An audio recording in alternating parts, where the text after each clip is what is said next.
Hey, fellow mathers! Before we get into this episode, we want to share with you how you can get access to free content, professional learning that will keep your students engaged and doing the math that matters. Get ready to go to this link, mathisfigureoutable.com/challenge. That's right. Registration is open for the free Math is Figureoutable Challenge that's starting May 15th and runs to the 17th at 7 p.m. Central. We're going to have 3 nights jam-packed with learning and routines that you can take straight to your classroom. In these challenges, we have a great time. We do some math, talk about classroom experiences, give away super cool bonuses and prizes. You won't just walk away with routines that are naturally engaging and encourage your students to think mathematically. You'll also have a chance to win over $6K worth in prizes, including a few virtual PD sessions for your school. I'll be joined by my wonderful co-host Kim and special guest Jenna Labe. You can register at mathisfigureoutable.com/challenge for a fantastic learning experience. That's mathisfigureoutable.com/challenge. Now on to the show. Hey, fellow mathematicians. Welcome to our podcast where math is figure-outable. I'm Pam. And I'm Kim. And this is a Math Strat Chat episode where we chat about our math strategies. Every Wednesday evening, I throw out a math problem on social media and people from around the world chat about the strategies they use and comment on each other's thinking. Hey, do you ever say your name and think it sounds weird? Yes. Okay. All right. This Wednesday, our math problem was... Are you saying when you just said your name? I just said Kim. When I say Kim, it sounds weird. Okay, except I was just in Alabama not too long ago. And I know where you're going. There were 4 people named Kim in the audience. And I would say, what's your name? And they would go, Kim. I can't even say it right. It's like had 4 syllables. Yeah. Kim. Yeah. Now, Alabamans, hear me clearly. I am not making fun of your accent. I love accents. I think they're so cool. Yeah, and I do. really hope we don't lose them. But every time somebody, I had no idea there'd be that many people whose name was Kim. So I should have said, and I'm Kim.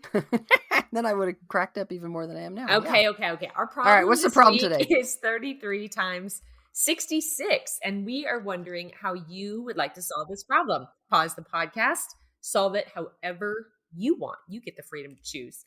Problem is 33 times 66. All right, Kim. Yes. Kim. Yes. Kim. Should we mention the first time I heard that was Robin, our friend from Longview. Robin. Shout out to Robin in Longview, Texas, I who love Robin. Who would say Kim. Mm-hmm. Yell for me and she would call Pam. Mm-hmm. Yeah, it was fantastic. Our 1-syllable names grew in length a lot with Robin. All right. I'm thinking about 33 66s. Okie doke. I'm thinking about 66s, and I'm thinking to myself, if I can find 3 of them, then I can scale to find 30 of them. So I got to be honest, I hadn't thought about how I was going to find 3 of them till right now. I could find 3 60s, which is 180, and then 3 6s, which is 18, and add those together to get 198. So that's 3 36s, or 3 66s. Yep. So then 30 66s. If 3 66s was 198, then 30 of them would be 10 times that, which is 1,980. Yep. And then I'm going to add those 3 66s to the 30 66s, add the 198 to 1,980. And now I'm going to have to think for just a second. 1,980 and 20 is 2,000. And I was supposed to add 198, so I have 178 left. And so 2,000 and 178 is 2,178 for 33 66s. Yeah? I don't know. I didn't write your numbers down. So to be honest, I was listening to what you were saying, but I didn't write your numbers down. So I have no idea. Let's hope I just added those correctly. I'm looking at them again. 120. Yeah, I'm pretty sure. Well, we'll compare it to what you did. Or what you do. Or what you're I haven't done it yet.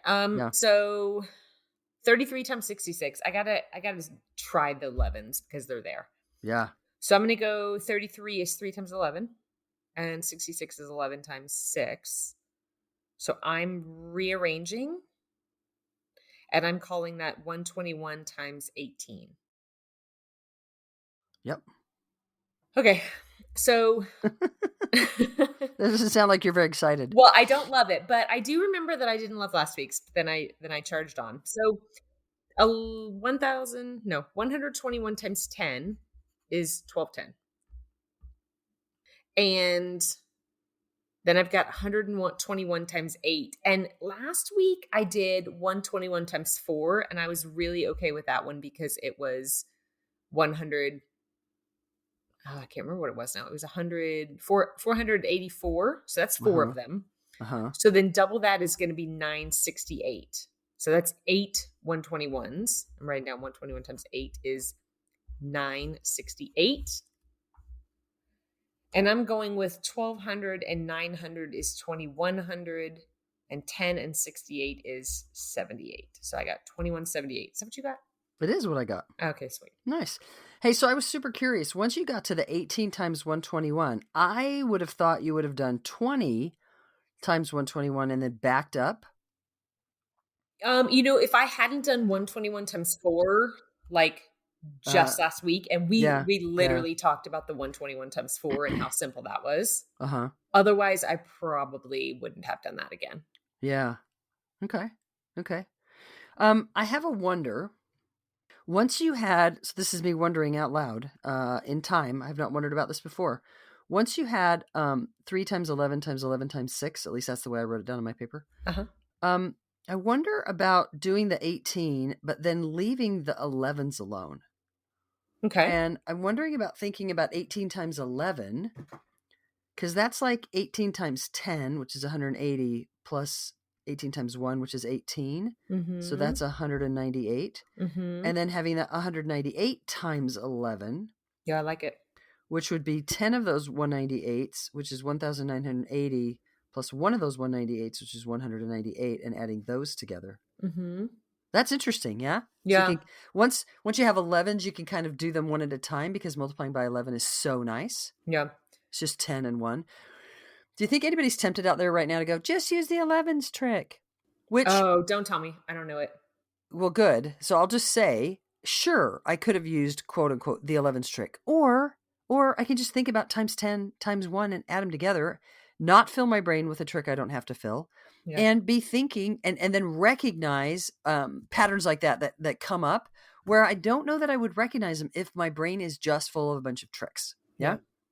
Anyway, so nice. Yeah, I like what you're saying about, because in the last couple of weeks, one of us has kind of factored the factors and kind of rearranged and reassociated and found them in a new way.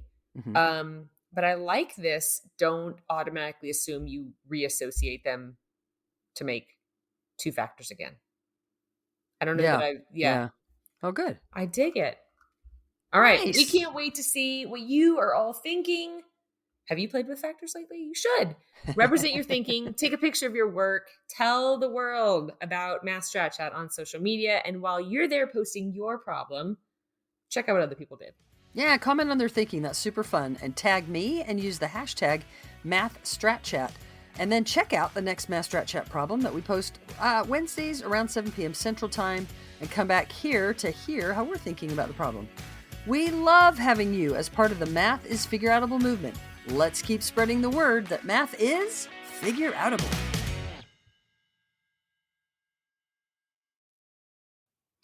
Thank you for listening and making math more figureoutable. To learn even more, make sure you register for our free challenge at mathisfigureoutable.com/challenge. You are not going to want to miss the evenings of May 15th through 17th, starting at 7 p.m. Central. Math teaching, go register now. That's mathisfigureoutable.com/challenge. Join us to make math more and more figureoutable. And if you can't join live, register and we'll send you access to the recordings. We'll see you there.